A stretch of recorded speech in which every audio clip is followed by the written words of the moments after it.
नमस्कार दोस्तों, मैं सुनील अमृत। मैं किसी क्लासेस पर आप सभी का स्वागत करता हूं। आज जैसे कि मैंने कल बताया था आपको, आपका चैप्टर होने वाला है चक्रवात।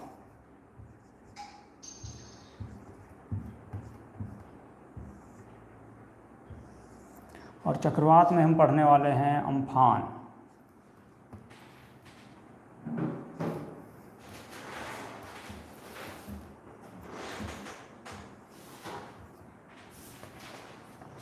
तो आज की जो आपकी क्लास होने वाली है चक्रवात को लेकर अम्फान से होने वाली है। अभी जो हाल ही में मई के अंत में आया था आपका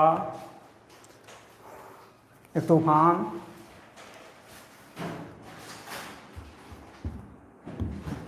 पश्चिमी बंगाल वह उड़ीसा के तट से टकराया।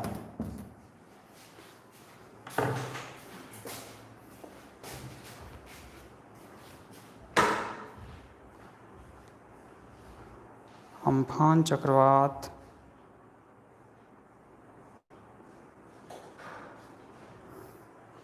ओके। मोहम्मद सिराज, रुखसार, अनिकांत, काजल, श्लोक ठाकुर, अंजलि, प्रीतिपाल, ऋषभ मित्तल, गुड मॉर्निंग आप सभी को।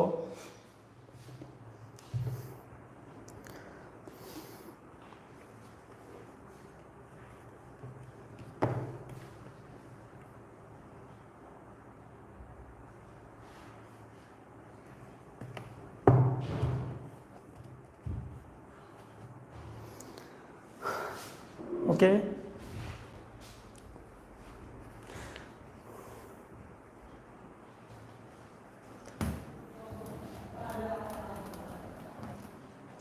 तो मैं आपसे पहले ही बता दूं कि ये टॉपिक जो है आपका करंट अफेयर,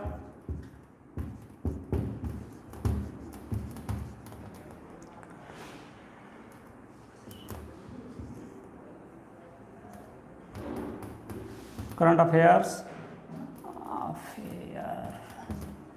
और भूगोल के अंतर्गत आता है, यानी कि ज्योग्राफी के अंतर्गत आता है।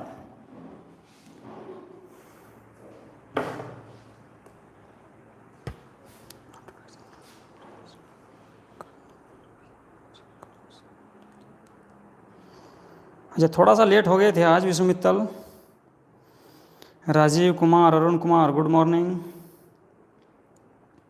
अजय शर्मा, गुड मॉर्निंग भैया। तो आज थोड़ा सा जो है क्लास को स्टार्ट करने में थोड़ी देरी हो गई, इसलिए जो है आप नोटिफिकेशन आपके पास नहीं आया होगा, ठीक है।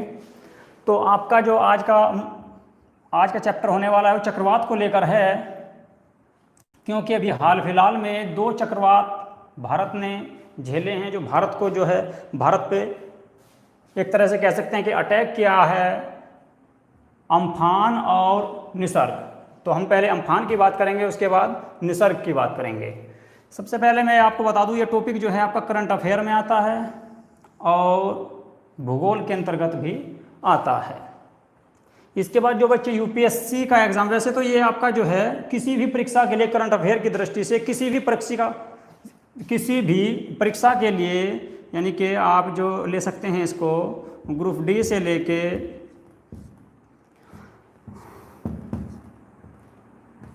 यूपीएससी के एग्ज़ाम तक, ग्रुप डी से लेके यूपीएससी के एग्ज़ाम तक ये जो है आपका इम्पोर्टेंट है। और इसमें जो आपका यूपीएससी के प्री के लिए तो महत्वपूर्ण है ही, लेकिन जो मेन का एग्ज़ाम होता है, मेन के एग्ज़ाम में आपका यूपीएससी का जो मेन है, मेन पेपर फर्स्ट और थर्ड, उन दोनों में भी चक्रवात, यहाँ पे तो आपका भूगोल के अंतर्गत चक्रवात जो है यूपीएससी के फर्स्ट पेपर में भी है। इसके बाद जो आपका थर्ड पेपर है प्राकृतिक आपदा, यूपीएससी का जो थर्ड पेपर है उसके अंतर्गत आपका एक इशू आता है भूगोल के अंतर्गत ही, प्राकृतिक आपदा, तो उसमें भी आपका जो है ये चक्रवात आता है। तो यानी कि प्री और मेन की दृष्टि से बहुत ज़्यादा महत्वपूर्ण है, मोस्ट इम्पोर्टेंट है आपका ये चैप्टर। इसीलिए जो है इसको मैं आज कराने जा रहा हूँ आपको।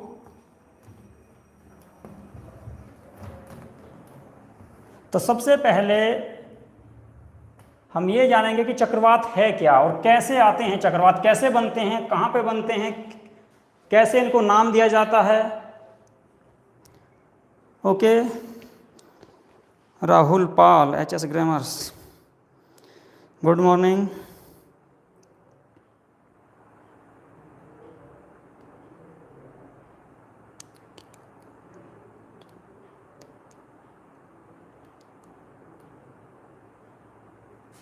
ओके, तो चक्रवात किसे कहते हैं। अब यहाँ पे क्वेश्चन बनता है एक सबसे पहले यही कि चक्रवात किसे कहते हैं।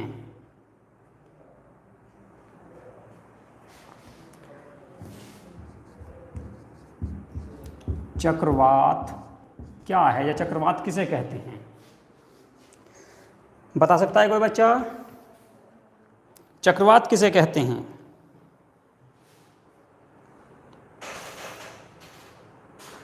देखिए, अगर आपको एक साधारण सी भाषा में इसके बारे में मैं आपको बताऊं तो हवाओं की चक्रीय गति, यानी कि हवाओं की जो चक्रीय गति है, हवाओं की चक्रीय गति, हवाओं की चक्रीय गति को चक्रवात कहते हैं। हवाओं की चक्रीय गति को चक्रवात कहते हैं, यानी कि जो हवाओं की गति होती है, घूमने की जो गति होती है हवाओं की, जहाँ पर आपने देखा होगा हमेशा हवाएं जो है इस तरह से, या आप ऊपर ले लीजिए इस तरह से, या इस तरह से सीधी गति में चलती हैं। लेकिन जहाँ पर हवाओं की गति चक्रीय गति होगी या घूम रही होगी, यानी कि घूम रही होगी या चक्कर काट रही होगी, उसको चक्रवात कहते हैं। ओके, तो हवाओं की चक्रीय गति को चक्रवात कहते हैं।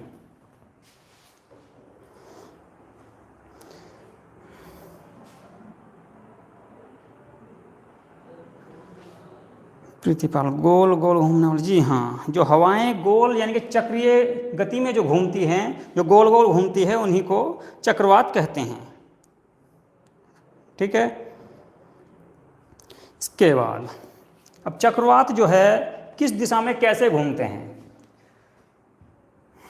देखो, मैं आपसे बता दूं, ये मान के चलो कि ये पृथ्वी है और ये आपकी विषुवत रेखा है, 0 डिग्री पर आपकी विषुवत रेखा है।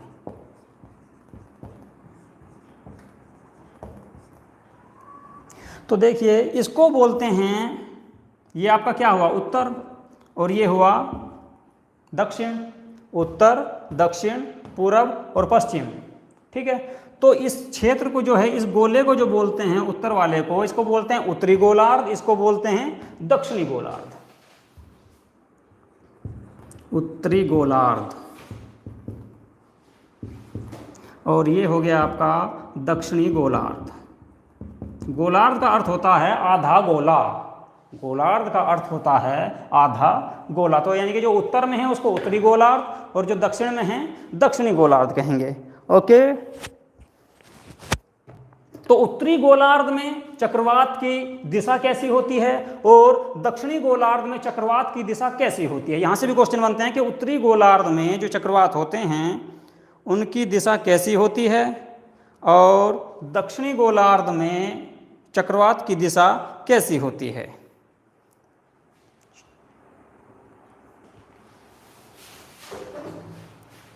ओके,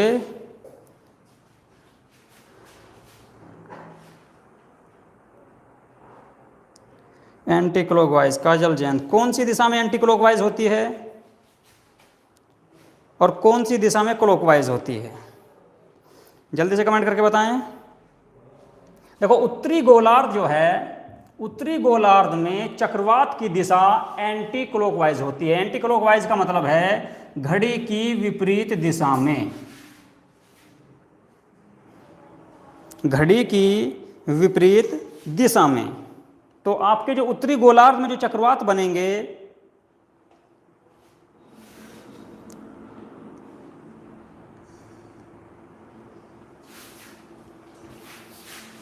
एक मिनट भी,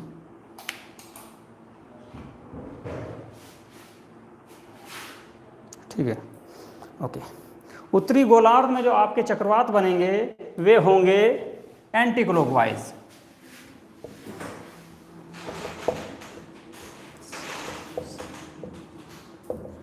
एंटी क्लॉकवाइज, और दक्षिणी गोलार्ध में जो आपके चक्रवात बनेंगे वे होंगे आपके क्लॉकवाइज, यानी कि घड़ी की दिशा में।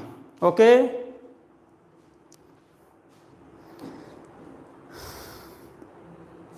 उत्तरी गोलार्ध में जो चक्रवात की दिशा होगी वो एंटी क्लॉकवाइज होगी, और दक्षिणी गोलार्ध में, साउथ में जो आपकी चक्रवात की जो दिशा होगी वो क्लॉकवाइज होगी। ओके, यहां तक सभी का क्लियर है? देखिए, हवाओं की चक्रीय गति ही चक्रवात कहलाती है। ठीक है, चक्रवात जो है उत्तरी गोलार्ध में एंटी क्लॉकवाइज आते हैं, दक्षिणी गोलार्ध में क्लॉकवाइज आते हैं। ओके, यहां तक सभी का क्लियर है? ठीक है। इसके बाद अगला क्वेश्चन बनता है कि चक्रवात कितने प्रकार के होते हैं? चक्रवात कितने प्रकार के होते हैं? जल्दी से कमेंट करके बताएं।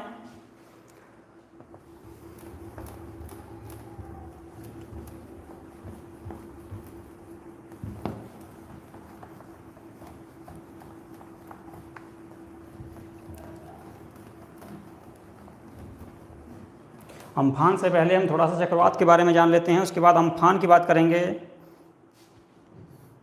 चक्रवात कितने प्रकार के होते हैं? 2 प्रकार के। राहुल पाल, कौन कौन से?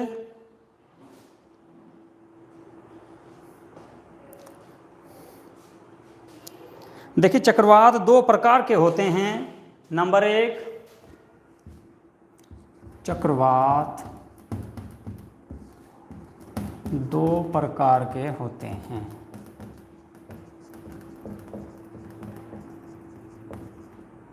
कौन कौन से? नंबर 1,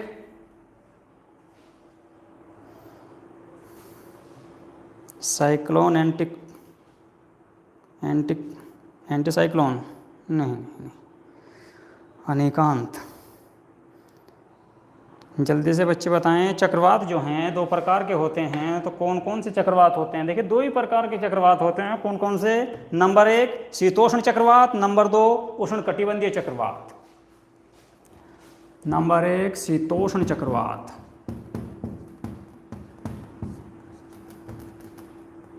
शीतोष्ण चक्रवात। नंबर 2, उष्णकटिबंधीय चक्रवात। अब शीतोष्ण चक्रवात कहाँ पे आते हैं और उष्णकटिबंधीय चक्रवात कहाँ पे आते हैं, इसके बारे में मैं आपको थोड़ा सा यहाँ पे पृथ्वी का फिर से मैप बना रहा हूँ।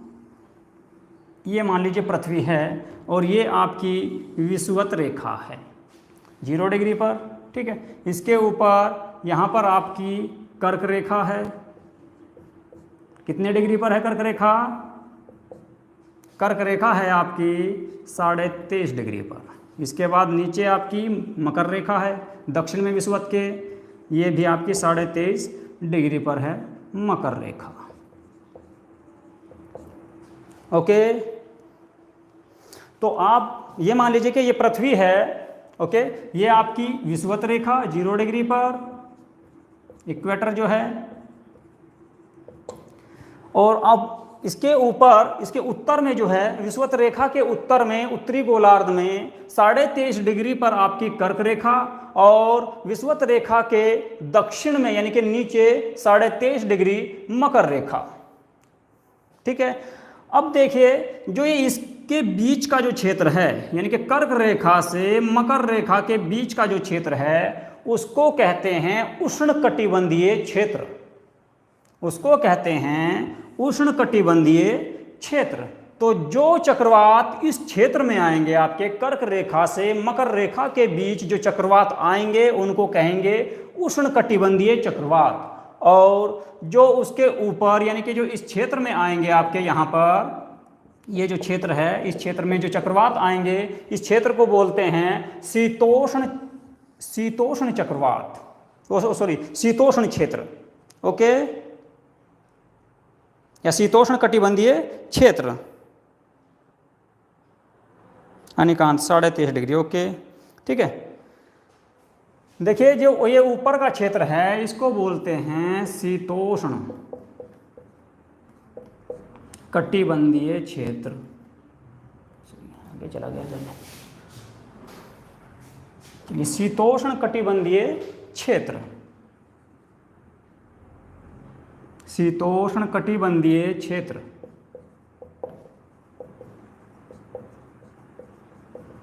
ये आपका हुआ उष्ण कटिबंधीय क्षेत्र, उष्ण कटिबंधीय।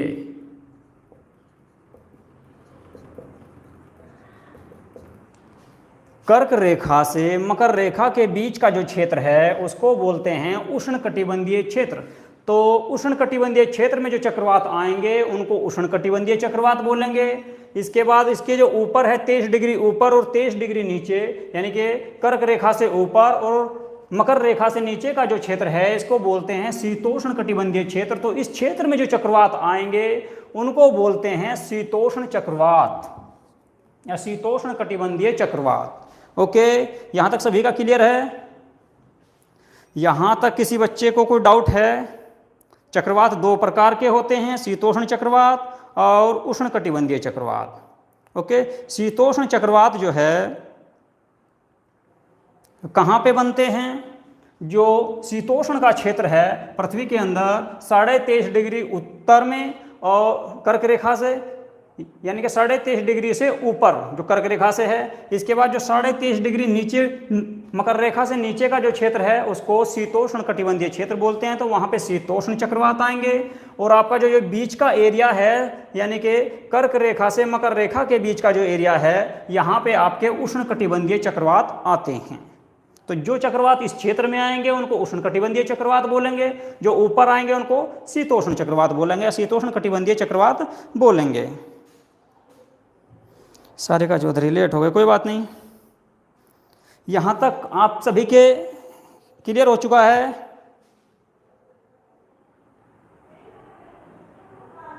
चलिए, इसके बाद बात करते हैं शीतोष्ण चक्रवात की।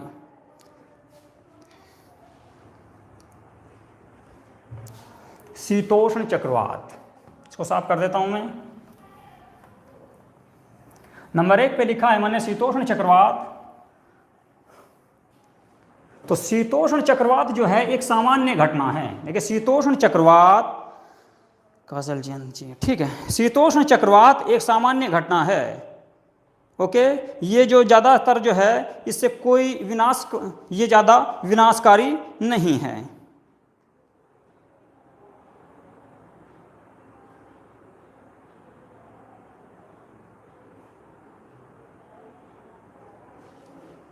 देखिए अनिकांत जी, मैंने आपसे बताया था ना कि आपका जो ये क्षेत्र है विषुवत रेखा का, इसके ऊपर जो 23 डिग्री है और 23 डिग्री नीचे है, इसी क्षेत्र में यानी कि कर्क रेखा से मकर रेखा के बीच का जो क्षेत्र है उसी क्षेत्र में उष्ण कटिबंधीय चक्रवात आते हैं। अब उनको साइक्लोन कहते हैं या टाइफून कहते हैं या हरिकेन कहते हैं, अलग अलग क्षेत्रों में अलग अलग नाम दिए गए हैं, उसके बारे में भी आपको बताऊंगा, ठीक है। तो अभी सिर्फ हम ये बात कर रहे हैं कि चक्रवात कहाँ पे आते हैं और कहाँ के चक्रवात को किस नाम से ज़्यादातर क्या जाना, यानी कि उष्ण कटिबंधीय चक्रवात क्यों कहते हैं। अगर इस क्षेत्र में आएगा आपका चक्रवात तो उष्ण कटिबंधीय चक्रवात कहेंगे। इसके बाद आपका जो शीतोष्ण चक्रवात है, यानी कि ऊपर के जो एरिया में आएगा ऊपर या यहाँ पे नीचे, तो उसको जो है शीतोष्ण चक्रवात कहेंगे, ठीक है। अभी तक हम जो है हरिकेन, टाइफून या आपके जो है इनके बारे में बात नहीं कर रहे हैं, साइक्लोन के बारे में। ओके, क्लियर है?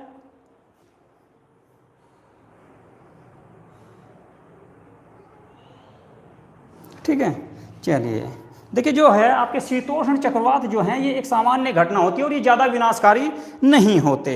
क्यों? ये ज़्यादा विनाशकारी क्यों नहीं होते?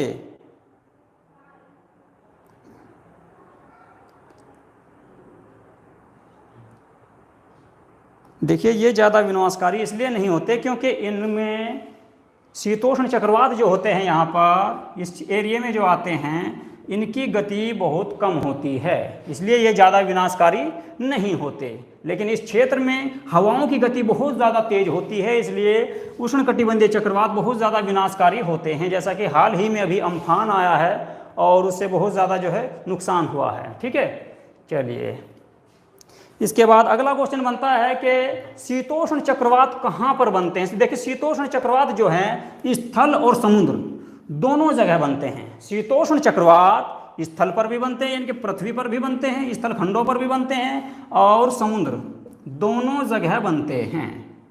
ये क्वेश्चन आ सकता है आपके लिए कि शीतोष्ण चक्रवात जो है कहाँ पर बनते हैं। तो शीतोष्ण चक्रवात स्थल और समुद्र दोनों जगह बनते हैं, दोनों में बनते हैं। ओके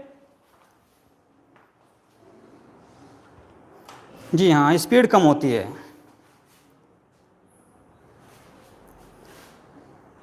ये दोनों जगह बनते हैं। ओके, जब दो अलग अलग प्रकृति, देखिए जब ये आपका ये पृथ्वी है और ये क्षेत्र हो गया आपका विषुवत रेखा का, इसके बाद आपका जो है ये यहाँ पे गर्म हवाएं चलती हैं और यहाँ पे ठंडी हवाएं, यानी कि जब दो तरह की प्रकृति, दो तरह की हवाएं एक दूसरे से मिलती है तो यहाँ पर जो है चक्रवात की स्थिति उत्पन्न होती है, शीतोष्ण चक्रवात की स्थिति उत्पन्न होती है। ओके,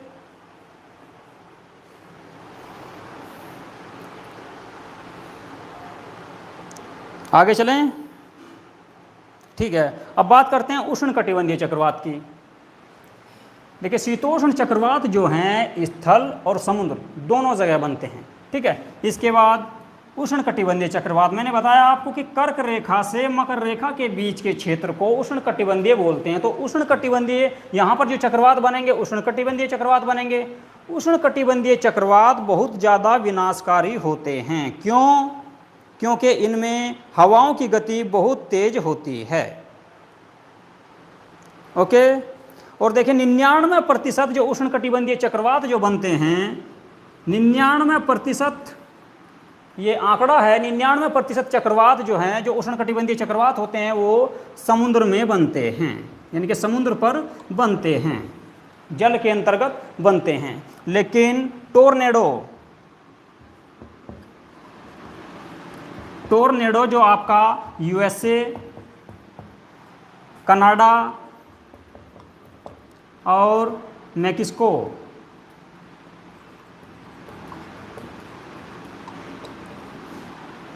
के अंतर्गत आता है, ये आपका जो है स्थल खंड पर भी बनता है, यानी कि स्थल पर भी बनता है। तो 1% ये होता है कि उष्णकटिबंधीय चक्रवात जो है स्थल पर भी बन जाते हैं, नहीं तो 99% जो है उष्णकटिबंधीय चक्रवात जो होते हैं, जो बनते हैं, वे आपके समुद्र में बनते हैं या समुद्र पर बनते हैं।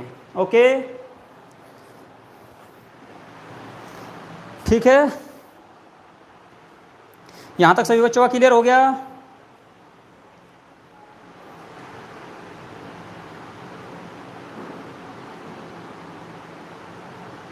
जल्दी से कमेंट करके बताएं।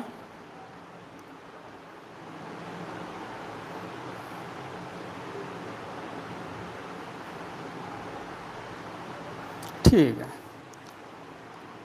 इसके बाद नेक्स्ट टॉपिक होता है आपका जो है उष्णकटिबंधीय चक्रवात का जो क्षेत्र होता है, इसको मैं साफ कर देता हूँ आपको। तो चक्रवात दो प्रकार के होते हैं, शीतोष्ण चक्रवात और उष्णकटिबंधीय चक्रवात। ठीक है, शीतोष्ण चक्रवात स्थल खंडों पर और समुद्र दोनों जगह बनते हैं, जबकि 99% उष्णकटिबंधीय चक्रवात समुद्र पर ही बनते हैं। लेकिन अपवाद जो है, अपवाद हर वस्तु का या हर चीज़ का एक अपवाद भी होता है। तो अपवाद है आपका टोर्नेडो जो है, ये आपका कनाडा, यूएसए और मैक्सिको के क्षेत्र में जो बनता है, वहाँ पे स्थल खंडों पर भी बनता है।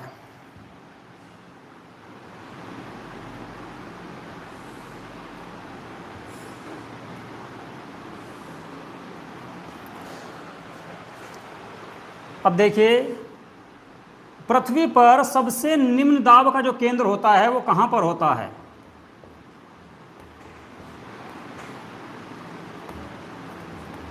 जल्दी से कमेंट करके बताएं, पृथ्वी पर सबसे निम्न दाब का जो केंद्र होता है वो कहाँ पर होता है?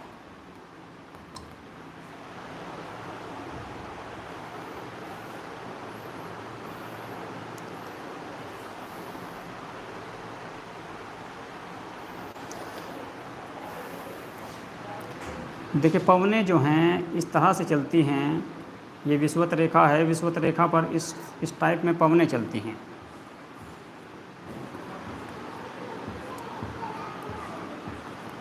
आपने देखा होगा ज़्यादातर जो भी देश विषुवत रेखा के आसपास हैं या विषुवत रेखा पर है वहाँ पर सबसे ज़्यादा गर्मी होती है। अनिकांत 0 डिग्री पर, जी हाँ, सबसे ज़्यादा जो है, सबसे कम जो है निम्न दाब का जो क्षेत्र होता है, निम्न दाब का जो केंद्र होता है वो आपका विषुवत रेखा या भूमध्य रेखा पर होता है। ओके, तो उष्णकटिबंधीय क्षेत्र में व्यापारिक पवनें, जो यहाँ पे पवनें चलती हैं उनको व्यापारिक पवनें बोलते हैं। तो उष्णकटिबंधीय क्षेत्र में व्यापारिक पवनें जो हैं ITC-Z के सहारे निम्न दाब का केंद्र उत्पन्न करती हैं। यहाँ पर जो है ये आपका जो क्षेत्र होता है निम्न दाब का क्षेत्र होता है, इसको ITC-Z यानी कि इंटर ट्रॉपिकल कन्वर्जन जोन, अंतः उष्णकटिबंधीय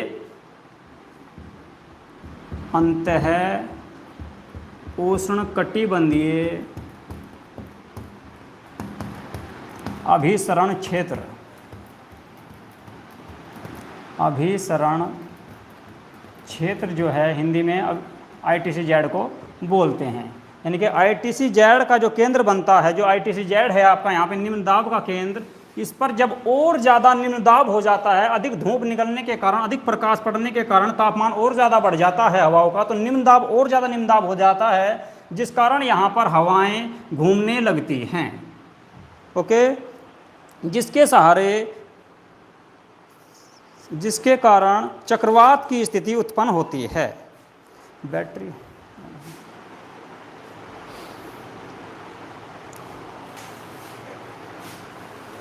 चक्रवात की स्थिति उत्पन्न हो जाती है।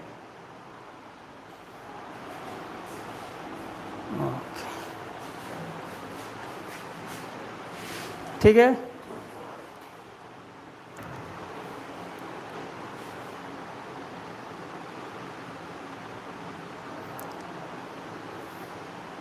देखिए उष्णकटिबंधीय क्षेत्र में व्यापारिक पवनों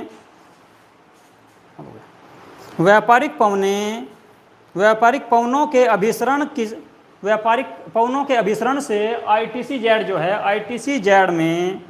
ITC-Z के सहारे उत्पन्न निम्न वायु, ITC-Z के सहारे जो वायु उत्पन्न होती है, ITC-Z के सहारे जो वायु उत्पन्न होती है, तो उनके सहारे चक्रवातों की उत्पत्ति होती है। यानी कि जब यहाँ पर निम्न दाब का क्षेत्र बन जाता है, यहाँ पर निम्न दाब का क्षेत्र होता है, लेकिन जब और ज़्यादा निम्न दाब का क्षेत्र बन जाता है तो यहाँ पर चक्रवातों की उत्पत्ति होती है। यानी कि हवाओं के घूमने की गति, चक्रीय गति शुरू हो जाती है, जिससे चक्रवातों की उत्पत्ति होती है। ITC-Z जो है, ITC-Z जो विषुवत रेखा के आसपास का जो निम्न दाब का क्षेत्र है, इसको जो है ITC-Z बोलते हैं। यानी कि अंतः उष्णकटिबंधीय अभिसरण क्षेत्र, निम्न दाब का जो क्षेत्र है उसको ITC-Z बोलते हैं, ITC-Z कहते हैं। अनिकांत लो प्रेशर क्षेत्र, जी हाँ, ओके।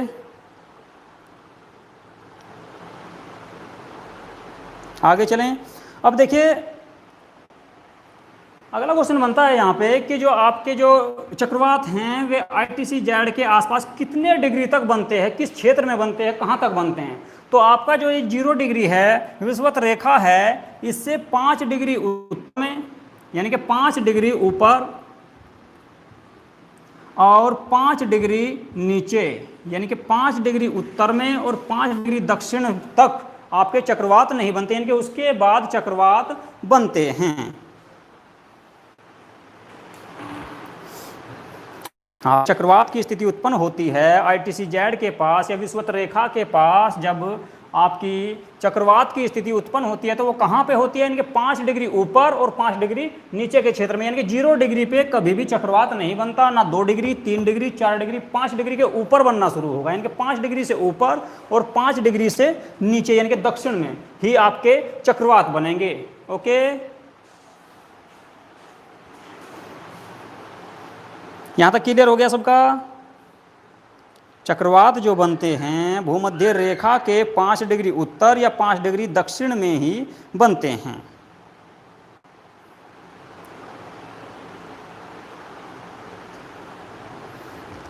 ओके, आगे चलें।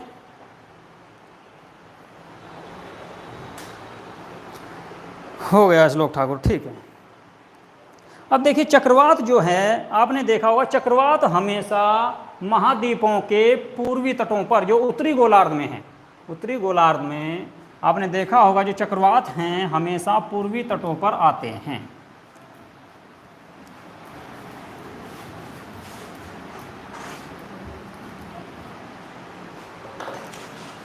ये देखिए पृथ्वी है, ये आपकी विषुवत रेखा है और ये आपकी कर्क रेखा हो गई, ये मकर रेखा हो गई। तो भारत कहाँ पे स्थित है? हम सब जानते हैं कि जो भारत जो है, भारत की जो कर्क रेखा है वो कौन कौन से राज्यों से गुजरती है? गुजरात, गुजरात के बाद आपका राजस्थान, एमपी, एमपी के बाद आता है जी आपका छत्तीसगढ़, छत्तीसगढ़, झारखंड, झारखंड के बाद पश्चिम बंगाल, पश्चिम बंगाल के बाद त्रिपुरा और मिजोरम। तो इन राज्यों से आपकी जो है कर्क रेखा गुजरती है। भारत की जो स्थिति है लगभग, यानी कि यहाँ पे मान के चलिए कि ये स्थिति आपकी जो है भारत है यहाँ पे, तो आपका कर्क रेखा के मध्य में मान के चलते हैं हम जो है, यानी कि 23.5 डिग्री जो है आपकी वो एमपी के आसपास से गुजरती है, तो बीच से गुजरती है। ओके, तो आपने देखा होगा ज़्यादातर जो चक्रवातें हैं भारत में वो इस क्षेत्र में आते हैं। ये क्षेत्र कौन सा है? पूर्वी क्षेत्र।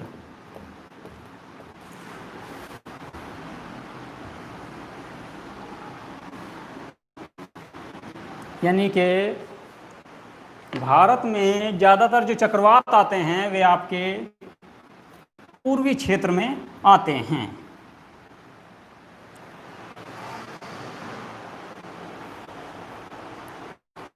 हनीकान, यस, ठीक है। तो चक्रवात जो है हमेशा पूर्वी तटों पर ही आते हैं, इसी कारण भारत में बंगाल की खाड़ी के अंतर्गत सबसे ज़्यादा चक्रवात आते हैं।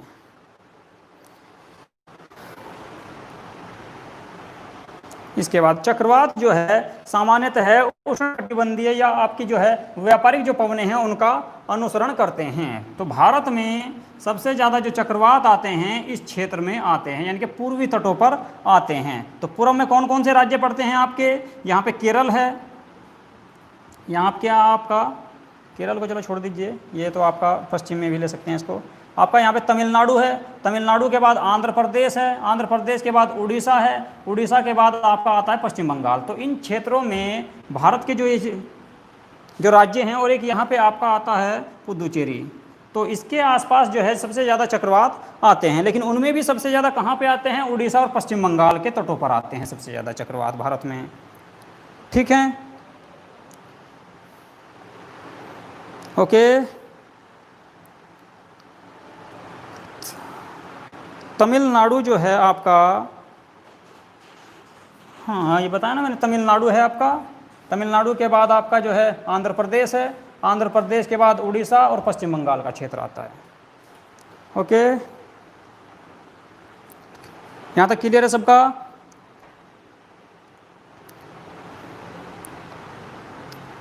ठीक है, इसके बाद चलते हैं आपका हिंद महासागर में उठने वाला, रिपीट कर दो ऋषभ मित्तल, कौन से वाला? ये आपके राज्य, यहाँ पे आपका तमिलनाडु है, तमिलनाडु के ऊपर आप देखोगे मैप में तो आपका आंध्र प्रदेश आएगा, आंध्र प्रदेश के बाद आपका उड़ीसा है, उड़ीसा से ही लगा हुआ सीमा लगी हुई है आपकी पश्चिम बंगाल की, उसके बाद पश्चिम बंगाल आता है। ओके, यानी कि भारत में जो चक्रवात आते हैं, जो चक्रवात आते हैं ज़्यादातर वो पूर्वी तटों पर आते हैं, यानी कि जो महाद्वीप होते हैं उनके पूर्वी क्षेत्रों में, पूर्वी तटों पर सबसे ज़्यादा चक्रवात आते हैं। ओके, यानी कि हमेशा, लेकिन कुछ अपवाद होता है आज के टाइम में जो वर्तमान में इस क्षेत्र में भी देखे जा रहे हैं, उसके बारे में मैं आपको बताऊंगा। लेकिन सबसे ज़्यादा जो चक्रवात आते हैं आपके पूर्वी तटों पर, महाद्वीपों के पूर्वी तटों पर ही हमेशा चक्रवात आते हैं। ओके ऋषभ मित्तल,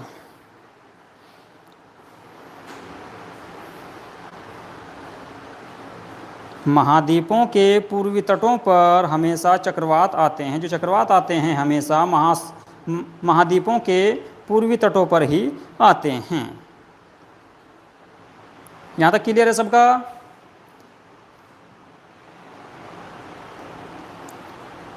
ठीक है। इसके बाद अब आते हैं जी हम अम्फान पर। तो चक्रवात के बारे में आपको पता लग गया कि चक्रवात क्या होता है। ठीक है, हवाओं की जो चक्रीय गति होती है उसको चक्रवात कहते हैं। चक्रवात कितने प्रकार के होते हैं? 2 प्रकार के चक्रवात होते हैं, शीतोष्ण चक्रवात और उष्णकटिबंधीय चक्रवात। ठीक है, शीतोष्ण चक्रवात आपका जो 23.5 डिग्री उत्तरी यानी कि कर्क रेखा से ऊपर का जो क्षेत्र है उसको शीतोष्ण, और मकर रेखा से जो नीचे का क्षेत्र है उसको शीतोष्ण बोलते हैं। लेकिन जो बीच का एरिया है कर्क रेखा से मकर रेखा के बीच का एरिया उसको उष्णकटिबंधीय क्षेत्र बोलते हैं। तो आपके जो हैं शीतोष्ण चक्रवात आपके कर्क रेखा व मकर रेखा के, कर्क रेखा के उत्तर में, कर्क रेखा के उत्तर में और मकर रेखा के दक्षिण में बनते हैं। लेकिन शीतोष्ण चक्रवात जो आपके जो हैं कर्क रेखा और मकर रेखा के बीच में ही बनते हैं। ओके, इसके बाद आपका आता है कि जो है चक्रवात जो हैं, चक्रवात हमेशा महाद्वीपों के पूर्वी तटों पर आते हैं। यहाँ तक क्लियर हुआ? चलिए इसके बाद चलते हैं जी अम्फान के बारे में बात करते हैं। जो हिंद महासागर में उठने वाला चक्रवात है अम्फान। अम्फान कहाँ पे आया? हिंद महासागर में आया। अब इससे कई क्वेश्चन आपके बनने की संभावना है। इससे पहले मैंने आपको बताया कि चक्रवात कैसे बनते हैं, कहाँ पे बनते हैं, क्या स्थिति है और कैसे इनका नाम रखा जाता है। ठीक है,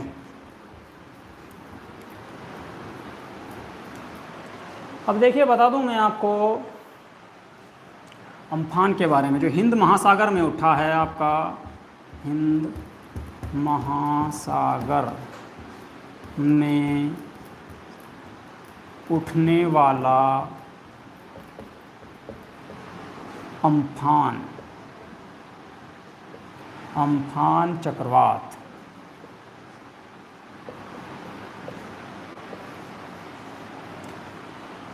ओके।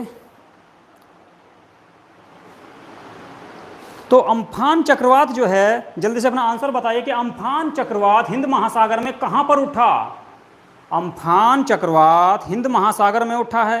हिंद महासागर में कहां पर उठा है, कहां पर बना? जल्दी से कमेंट करके बच्चे आंसर बताएं अपना। अम्फान, अम्फान जो चक्रवात है वो हिंद महासागर में कहां पर उठा? आपका थोड़ा सा मैं जो है इंडिया का मैप भी आपको बना देता हूं जिसकी ज़रूरत है। ये देखिए ये क्षेत्र कौन सा है? इस क्षेत्र को बोलते हैं बंगाल की खाड़ी। ओके, तो बंगाल की खाड़ी में अम्फान चक्रवात बना। ओके, वेस्ट बंगाल रेसूगर्ग जी हाँ। ओके, तो अम्फान बंगाल की खाड़ी में विकसित होने वाला किस प्रकार का क्षेत्र है, किस प्रकार का चक्रवात है? तो अम्फान चक्रवात को हम क्या नाम दे सकते हैं? शीतोष्ण चक्रवात या उष्णकटिबंधीय चक्रवात? अब देखिए आपको ये बताना है कि अम्फान जो चक्रवात है ये उष्णकटिबंधीय चक्रवात है या शीतोष्ण चक्रवात है? श्लोक ठाकुर बंगाल की खाड़ी में ही उठा था। ठीक है, अब जो अम्फान जो चक्रवात है वो किस प्रकार का चक्रवात है? उष्णकटिबंधीय चक्रवात है या शीतोष्ण चक्रवात है? देखो मैंने आपको बताया कि भारत की स्थिति कहाँ पर है। ओके, भारत की स्थिति कहाँ पर है और कहाँ पर उठने वाले चक्रवातों को शीतोष्ण कहते हैं और कहाँ पर उठने वाले चक्रवातों को उष्णकटिबंधीय चक्रवात कहते हैं। तो अब आप जल्दी से बताइए मुझे कि जो है अम्फान जो चक्रवात है ये बंगाल की खाड़ी में उठा है तो किस प्रकार का चक्रवात है? शीतोष्ण चक्रवात है या उष्णकटिबंधीय चक्रवात? अनेकांत उष्णकटिबंधीय। जी हाँ, देखिए अम्फान जो चक्रवात है वो उष्णकटिबंधीय चक्रवात है। क्वेश्चन आ सकता है यहाँ से आपका कि अम्फान चक्रवात किस प्रकार का चक्रवात है, शीतोष्ण चक्रवात या उष्णकटिबंधीय चक्रवात या उष्णकटिबंधीय शीतोष्ण चक्रवात या इनमें से कोई नहीं। तो ये आपका उष्णकटिबंधीय चक्रवात है। क्यों? क्योंकि ये कर्क रेखा के बीच में आया, यानी कि कर्क रेखा से पहले के ही क्षेत्र में आया है। आपकी बंगाल की खाड़ी जो पड़ती है यहाँ पे आपका भारत की कर्क रेखा पड़ती है आपकी, ठीक है। आपका गुजरात, राजस्थान, एमपी, छत्तीसगढ़, झारखंड, पश्चिम बंगाल, ओके। इसके बाद आपका जो पड़ता है त्रिपुरा और मिजोरम, यानी कि इसके अंतर्गत ही आपका जो है ये आया है, उष्णकटिबंधीय क्षेत्र के अंतर्गत आया है अम्फान तूफान। तो इसलिए अम्फान जो है उष्णकटिबंधीय चक्रवात है। अभिषेक, जी हाँ, उष्णकटिबंधीय चक्र। आशीष,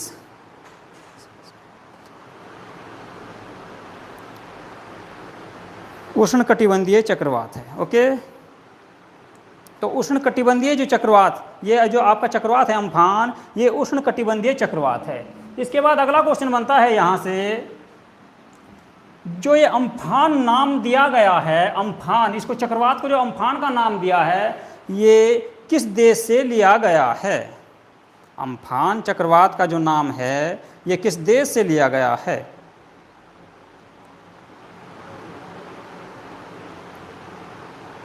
यहां से भी क्वेश्चन बन सकता है आपका कि अम्फान जो चक्रवात को जो नाम दिया गया है, अम्फान चक्रवात जो आया है ये आपका किस देश से इसका नाम लिया गया है, किस देश के द्वारा इसका नाम सुझाया गया था?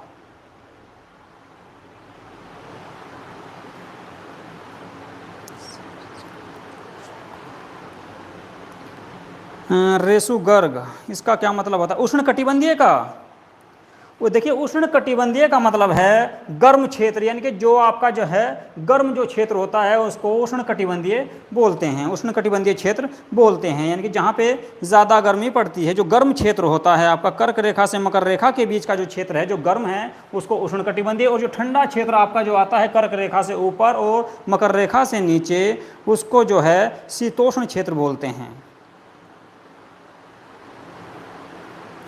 जल्दी से अपना आंसर दीजिए अगर किसी बच्चे को पता है तो। अम्फान जो नाम सुझाया गया है किस देश के द्वारा सुझाया गया है, किस देश ने अम्फान नाम दिया है? श्लोक ठाकुर, बंगाल। नहीं, बंगाल गलत आंसर है।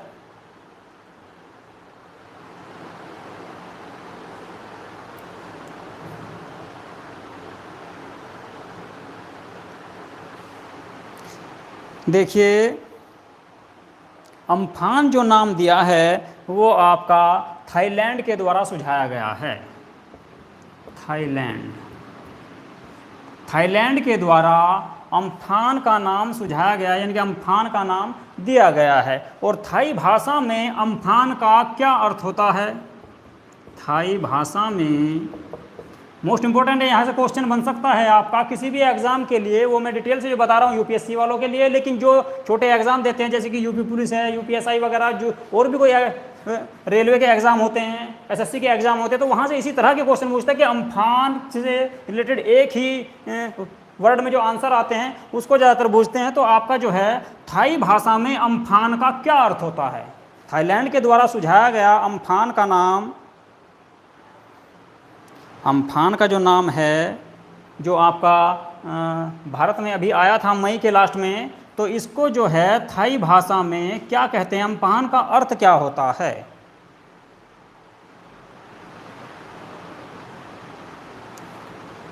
वंशज गर्ग, थाईलैंड, जी हाँ, थाईलैंड के द्वारा सुझाया गया इसका नाम। तो थाई भाषा में इसका अर्थ होता है आकाश। थाई भाषा में इसका अर्थ आकाश होता है, ओके।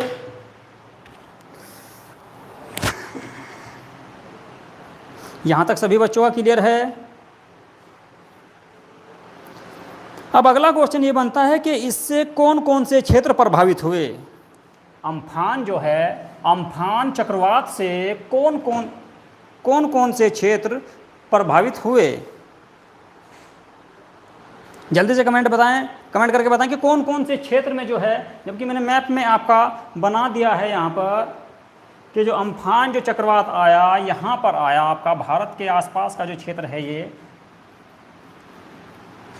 बंगाल की खाड़ी, बंगाल की खाड़ी में उत्पन्न हुआ आपका हिंद महासागर के अंतर्गत बंगाल की खाड़ी में उत्पन्न हुआ आपका अम्फान चक्रवात। तो यहाँ पे जो है आपका ये चक्रवात बना, तो इससे कौन कौन सा क्षेत्र प्रभावित हुआ? अब ये आपका जो है विषुवत रेखा से उत्तर में है तो एंटी क्लॉकवाइज होगा ना, यानी कि घड़ी की विपरीत दिशा में। ओके,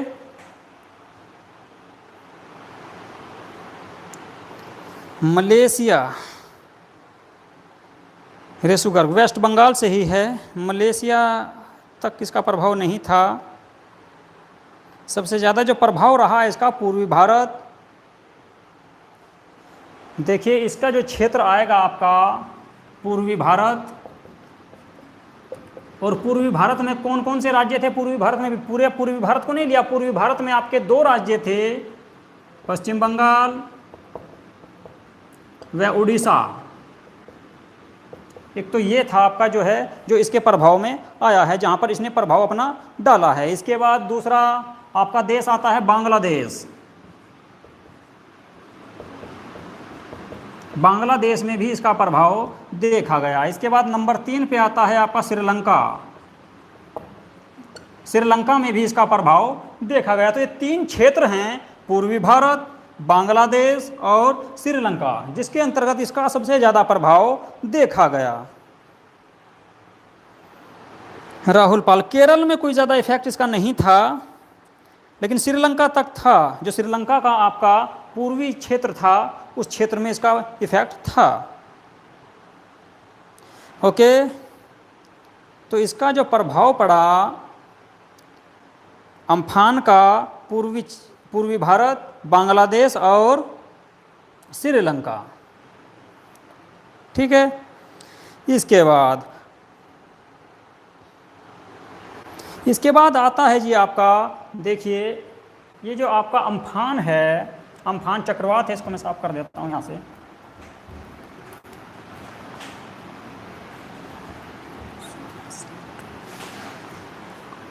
मैं आपसे बता दूं कि दक्षिण प्रशांत महासागर और हिंद महासागर, दक्षिण प्रशांत महासागर और हिंद महासागर के अंतर्गत जो चक्रवात आते हैं उनको साइक्लोन बोलते हैं, यानी कि उनको साइक्लोन कहते हैं, उनको साइक्लोन कहते हैं। ठीक है, जैसे कि आपका दक्षिणी चीन सागर में अगर आएगा तो टाइफून कहेंगे। ठीक है, तो उसी प्रकार से आपका जो है दक्षिणी प्रशांत महासागर का क्षेत्र और हिंद महासागर के क्षेत्र के अंतर्गत जो चक्रवात आते हैं उनको साइक्लोन कहते हैं। ठीक है, तो इसके बाद अब आपके पास में क्वेश्चन आता है यहाँ से कि अम्फान को सुपर साइक्लोन क्यों कहा गया? अम्फान को सुपर साइक्लोन क्यों कहा गया? भाई साइक्लोन तो इसलिए नाम दिया गया क्योंकि इस क्षेत्र में जो चक्रवात आते हैं उन्हें साइक्लोन के नाम से जानते हैं। यहाँ के जो चक्रवात होते हैं उनको साइक्लोन कहते हैं। ओके,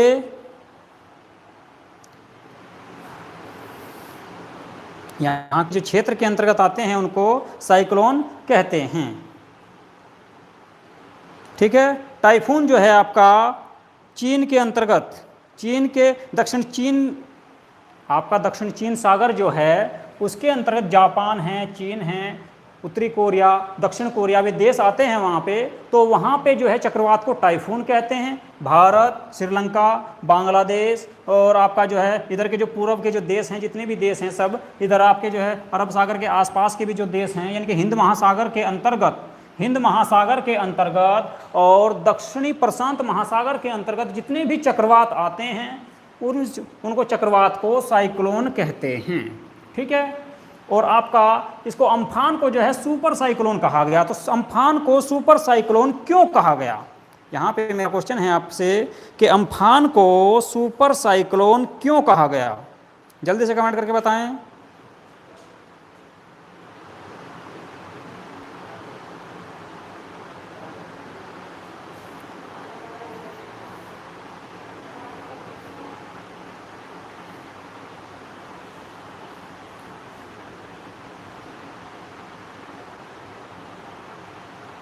क्योंकि इसने अपने सामने आने वाले इलाकों में भारी तबाही मचाई। जी नहीं, ये इसकी वजह नहीं है। देखिए सुपर साइक्लोन क्यों कहते हैं ये आपसे बता दूं मैं। जो चक्रवात, देख लो सभी बच्चे यहाँ पे गौर से, जो चक्रवात, जिस चक्रवात के अंतर्गत हवाओं की गति, जिस चक्रवात के अंतर्गत हवाओं की गति 220 किलोमीटर प्रति घंटा से अधिक होती है, जहां पर हवाओं की गति या जिस चक्रवात में हवाओं की गति 200 किलोमीटर प्रति घंटा से अधिक होती है, 200 किलोमीटर प्रति घंटा या उससे अधिक होती है, उनको सुपर, वहां पे सुपर लगा देते हैं, यानी कि सुपर चक्रवात बोल देते हैं उनको। सुपर साइक्लोन या सुपर टाइफून कहते हैं, ओके, या सुपर हरिकेन या सुपर टाइफून या सुपर साइक्लोन कहते हैं। सभी का क्लियर हुआ?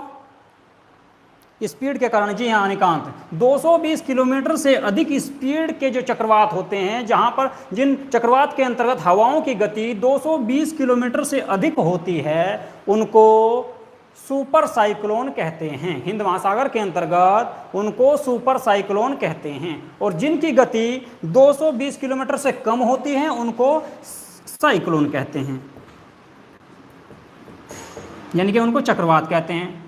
और जिनमें 220 किलोमीटर से अधिक की गति होती है उनको सुपर चक्रवात कहते हैं, या सुपर साइक्लोन कह सकते हैं, सुपर चक्रवात कहते हैं, ओके। यहां तक सभी का क्लियर हुआ? 220 किलोमीटर से अधिक गति हवाओं की अगर होती है तो उसको सुपर साइक्लोन कहेंगे, और अगर उससे कम है तो उसको जो है हम साइक्लोन कहेंगे या टाइफून कहेंगे, ठीक है। अगर ज़्यादा हवाओं की गति है 220 किलोमीटर या उससे अधिक तो सुपर टाइफून कह देंगे या सुपर हरिकेन कह देंगे, ओके। यहाँ तक सभी बच्चों का क्लियर हुआ?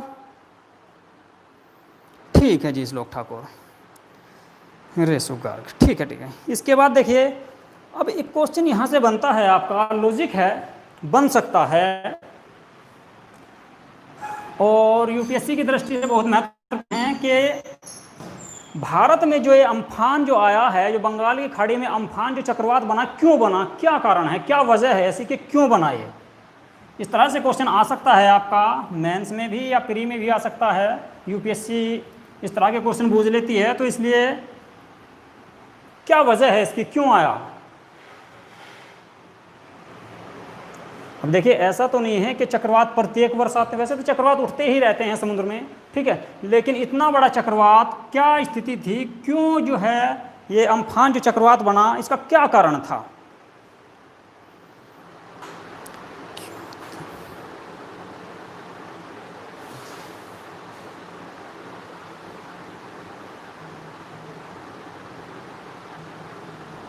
अनिकांत, लो प्रेशर क्यों बना, ये भी तो क्वेश्चन हो सकता है कि लो प्रेशर बनता है, चलो ठीक है, जहाँ पे लो प्रेशर बनता है, निम्न दाब का क्षेत्र होता है, और ज़्यादा निम्न दाब का क्षेत्र बन जाए तो चक्रवात की स्थिति उत्पन्न हो जाती है, यानी कि हवाएं जो व्यापारिक पवनें हैं इस तरह से घूमते घूमते ना होके वो आपकी जो है इस तरह से गति ग्रहण कर लेती है, यानी कि ये व्यापारिक पवनें आ रही हैं और ये घूमते घूमते अगर ज़्यादा निम्न दाब का क्षेत्र बन जाता है तो ये घूमने लगती है, चक्रीय गति में घूमने लगती है, वो तो बात सही है, ठीक है। लेकिन आपसे जो है चला गया, ये मेरा क्वेश्चन है आपसे कि इसका कारण क्या है, क्या वजह है कि जो है ये आपका चक्रवात आया। देखिए इसका कारण मैं आपसे बता दूं, लॉकडाउन बताया जा रहा है भारत में। जो आपने कोरोना के बारे में सुना है, जो कोरोना वायरस फैल रहा है पूरे विश्व में, इसको इसका कारण बताया गया। वैज्ञानिकों ने सुझाया इसका कि जो है लॉकडाउन की वजह से ये चक्रवात आया है, यानी कि ऐसी स्थिति जो उत्पन्न हुई वो लॉकडाउन की वजह से हुई। क्यों?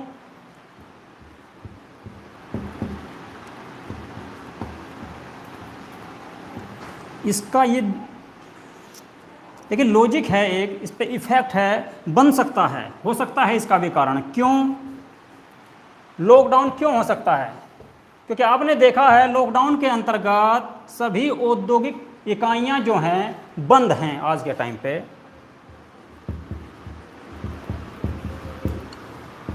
औद्योगिक इकाइयां जो हैं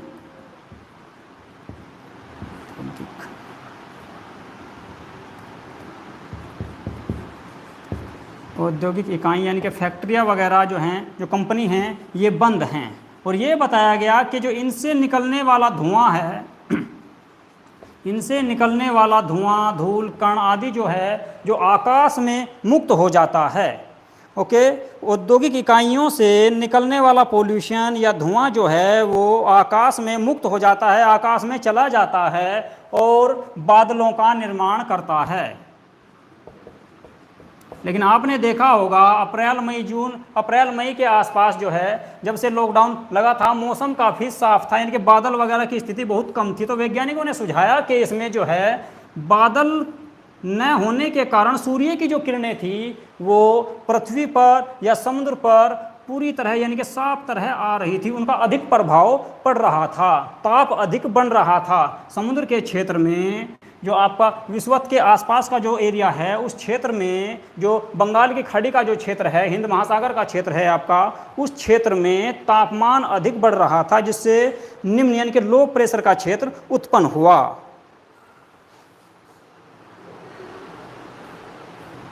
रे शुगर, अगर कुछ टाइम और लगा रहता तो क्या होता, और ज़्यादा प्रदूषण मुक्त हो जाते। ओके, ठीक है। और हो सकता था कि और भी चक्रवात आते।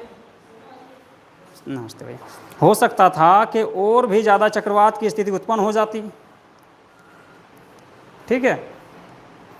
तो आपका जो है वैज्ञानिकों ने ये सुझाया है कि लॉकडाउन भी एक वजह है जो चक्रवात जो है आपका अम्फान चक्रवात आया है। ओके। इसके बाद आमतौर पर जो चक्रवात होते हैं, वैसे तो चक्रवात आते ही रहते हैं, और जो आमतौर पर जो चक्रवात होते हैं उनमें हवाओं की स्पीड 70 से 90 किलोमीटर के बीच ही रहती है अमूमन। Okay. Pollution less, Sarika Chaudhary, pollution free, जी हाँ, ठीक है। लेकिन आपका जो सुपर साइक्लोन है, सुपर साइक्लोन एक विनाशकारी चक्रवात होता है जिसमें 220 किलोमीटर के आसपास जो है हवाओं की गति होती है। 220 किलोमीटर प्रति घंटा के आसपास हवाएं होती हैं, हवाओं की जो है गति होती है। रेसुमित्तल 70 से 90, हाँ, हवाओं की गति रहती है। क्या रहती है? नहीं, हवाओं की जो स्पीड है, जो हवाओं की स्पीड है या चक्रवात की स्पीड है, देखिए चक्रवात की स्पीड हवाओं की गति से ही मैच करती है, यानी कि जितनी तेजी से हवाएं घूमेंगी उतनी तेजी से चक्रवात घूमेगा। ओके।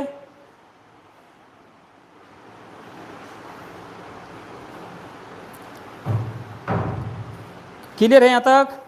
अब देखिए, अब क्या चक्रवात जो हैं सिर्फ भारत में क्या उष्णकटिबंधीय चक्रवात ही आते हैं? अगला क्वेश्चन मेरा ये है आपसे कि भारत जो देश है, क्या इसमें उष्णकटिबंधीय चक्रवात ही आते हैं या और भी कोई चक्रवात आता है? यहाँ पे आपको मैंने बताया कि दो तरह के चक्रवात होते हैं, शीतोष्ण चक्रवात और उष्णकटिबंधीय चक्रवात। तो क्या भारत में उष्णकटिबंधीय चक्रवात ही आते हैं या दूसरी स्थिति भी उत्पन्न होती है?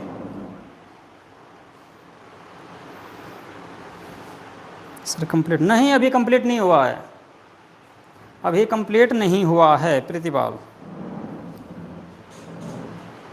अभी कंप्लीट नहीं हुआ। देखिए भारत में ऐसा नहीं है कि सिर्फ उष्णकटिबंधीय चक्रवात ही आते हैं। आपने देखा होगा, जिन बच्चों को मैंने ज्योग्राफी पढ़ाया था आपको, क्योंकि उत्तर और पश्चिम का जो क्षेत्र है भारत का, उत्तर और पश्चिमी क्षेत्र यानी कि राजस्थान, पंजाब, जम्मू कश्मीर, हिमाचल प्रदेश और हरियाणा का जो एरिया है, उस क्षेत्र को जो है उत्तर पश्चिमी भारत का जो क्षेत्र कहते हैं। उसके अंतर्गत मैंने पढ़ा था आपको पश्चिमी विक्षोभ, पश्चिमी विक्षोभ, पश्चिमी विक्षोभ के अंतर्गत जो वर्षा होती है भारत में, जो मानसून आता है सर्दियों में, वो आपका शीतोष्ण चक्रवात के अंश होते हैं। उसके अंतर्गत जो है शीतोष्ण चक्रवात उठते हैं आपके। क्यों? क्योंकि भारत की आपकी कर्क रेखा यहाँ से गुजर गई, तो ऊपर का क्षेत्र कौन सा हुआ? शीतोष्ण चक्रवात। ठीक है, नीचे हुआ उष्णकटिबंधीय क्षेत्रवात। तो इस क्षेत्र में यानी कि शीतोष्ण चक्रवात ही कहेंगे उसको, क्योंकि उसके कारण जो अरब सागर के अरब सागर से टच करके व्यापारिक पवनें या पवनें आती हैं वहाँ से, उन नमी ग्रहण करके, तो वे आपकी शीतोष्ण चक्रवात के अंतर्गत आती हैं। तो इसलिए भारत में शीतोष्ण चक्रवात और उष्णकटिबंधीय चक्रवात दोनों तरह के चक्रवातों को देखा जाता है। ओके, अब देखिए भारत में सुपर साइक्लोन यानी कि सुपर साइक्लोन अम्फान आया और उससे कितना भारत में विनाश हुआ, यानी कि उसने कितनी हानि पहुंचाई भारत को। जबकि मैं आपको एक आंकड़ा बता दूं, 1999 में एक चक्रवात आया था, 1999 में उड़ीसा के तट पर 1999 में एक चक्रवात आया था उड़ीसा सुपर साइक्लोन के नाम से। उड़ीसा सुपर साइक्लोन, उसका नाम था उड़ीसा सुपर साइक्लोन। और इसके अंतर्गत उस वक्त लगभग 15,000 व्यक्ति मारे गए थे। जो सरकारी आंकड़ा है, 15,000 व्यक्ति मरे थे इसमें, और लगभग जो है 12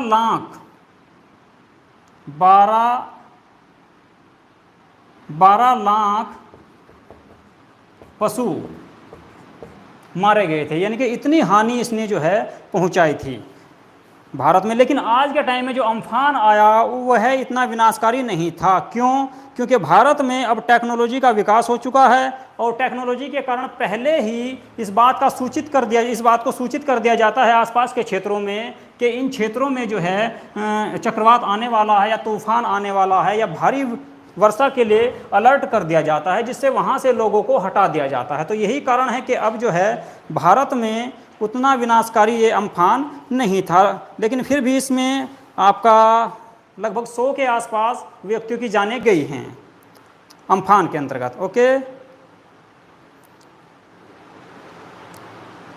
यहाँ तक सभी बच्चों का क्लियर है? अब देखिए, अब अम्फान किस किस क्षेत्र में आया भारत में? तो उड़ीसा और पश्चिम बंगाल में। ठीक है, तो उड़ीसा और पश्चिम बंगाल के अंतर्गत इन यहाँ पर जो इन क्षेत्रों में हवाओं की गति रही वो कितनी रही? उड़ीसा व पश्चिम बंगाल से जब यह चक्रवात आकर टकराया तो यहाँ पर हवाओं की गति कितनी थी? तो यहाँ पर हवाओं की गति आपकी 150 से 160 किलोमीटर के आसपास रिकॉर्ड दर्ज की गई थी। ओके, 150 से 160 किलोमीटर प्रति घंटा के आसपास यहाँ पर हवाओं की गति रिकॉर्ड की गई। और कलकत्ता में हवाओं की जो गति रिकॉर्ड की गई वो 112 किलोमीटर के आसपास रिकॉर्ड की गई है। 112 किलोमीटर आपका जो है कलकत्ता के आसपास रिकॉर्ड की गई। और दूसरा, पिछले एक दशक के अंतर्गत भारत में जितने भी चक्रवात आए, यानी कि 2010 से लेकर 2020 तक जितने भी चक्रवात आए, उन सब चक्रवातों में सबसे शक्तिशाली चक्रवात था अम्फान। तो सबसे शक्तिशाली चक्रवात अम्फान था, पिछले दशक का सबसे ज़्यादा शक्तिशाली या विनाशकारी कह सकते हैं। ओके,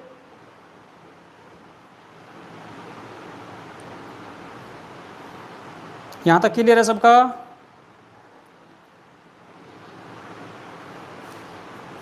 इसके बाद भारत में जो चक्रवात आते हैं, आपके भारत में चक्रवात मई, जून और अक्टूबर, नवंबर के महीने में आते हैं। मई, जून और अक्टूबर,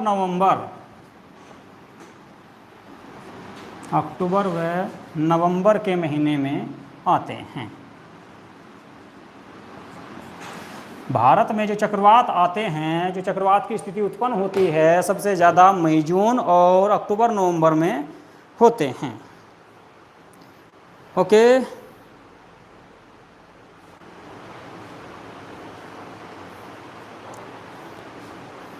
ठीक है।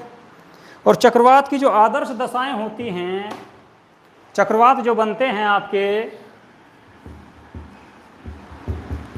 चक्रवात जो बनता है, समुद्र का तापमान कम से कम कितना होना चाहिए, समुद्र का तापमान कम से कम कितना होना चाहिए कि चक्रवात की स्थिति उत्पन्न हो या चक्रवात बने, तो 27 डिग्री कम से कम आपका तापमान, समुद्र का तापमान होना चाहिए। और ज़्यादा से ज़्यादा यहाँ पे जो है 32 डिग्री, यानी कि आदर्श जो दशाएं हैं 27 डिग्री से 32 डिग्री के अंतर्गत जब तापमान होता है तो सबसे ज़्यादा चक्रवात बनते हैं।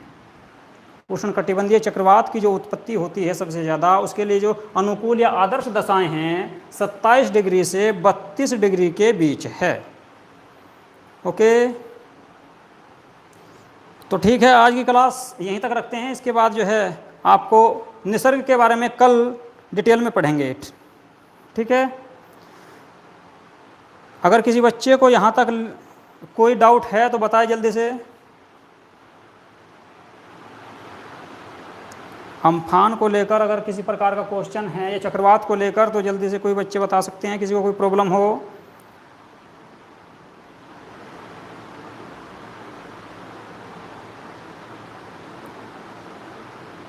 हाँ जी, 40 डिग्री ज़्यादा हो जाता है।